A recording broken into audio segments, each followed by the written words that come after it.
Good afternoon. It is Friday, January 7th, 2022. Sometimes Jesus got together with disciples afterwards and completely explained the parables to his disciples so they'd have a better understanding. One of those occurrences was the parable, it's called the parable of the wheat and tares, but it's about weeds being grown in the garden. It's in Matthew chapter 13, and I'm going to start with verses 24 to 30. And again, I'm reading from the New Living Translation, second edition. Here's another story Jesus told. The kingdom of heaven is like a farmer who planted good seed in his field. But that night, as the workers slept, his enemy came and planted weeds among the wheat and slipped away. When the crop began to grow and produce grain, the weeds also grew. The farmer's workers went to him and said, "Sir, the field where you planted that good seed is full of weeds. Where'd they come from?" "An enemy has done this," the farmer exclaimed. "Should we pull out the weeds?" they asked. "No," he replied. "You'll uproot the wheat if you do. Let both grow together until the harvest. Then I'll tell the harvesters to sort out the weeds, tie them into bundles, and burn them, and to put the wheat in the barn." And then a few verses later, he explains it. Matthew chapter 13, verses 36 to 43, again from the New Living Translation, second edition.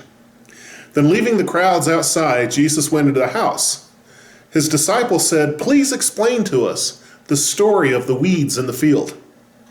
Jesus replied, "The Son of Man is the farmer who plants the good seed. The field is the world, and the good seed represents the people of the kingdom. The weeds are the people who belong to the evil one.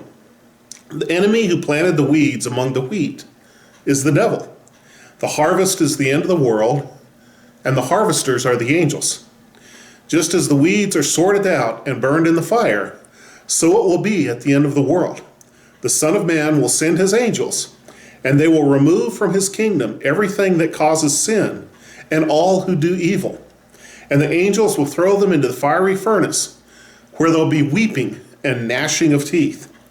Then the righteous will shine like the sun in their Father's kingdom. Anyone with ears to hear should listen and understand." Sometimes one of the greatest challenges is to tell the good seed from the bad seed. Jesus himself said, you can't tell when they're little bitty seedlings. You have to wait for it to be all grown up. One of the privileges of maturity is the ability to see the outcomes and the consequences of our behavior. That our actions always have results.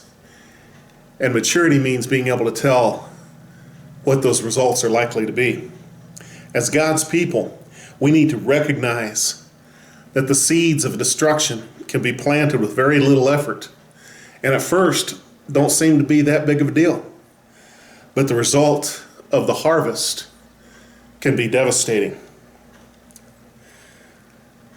I had a friend one time when I was a young man caution about sowing lots of wild oats and then praying for crop failure.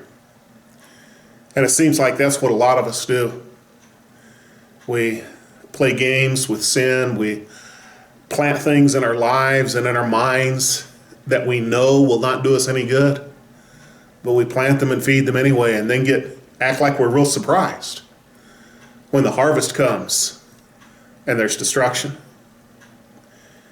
How better it is to plant in our lives the good things that God intends, to feed those, to water those, to grow those, and wait for a harvest that will be profitable and fruitful, instead of causing ourselves a lot of grief by planting in all the wrong things.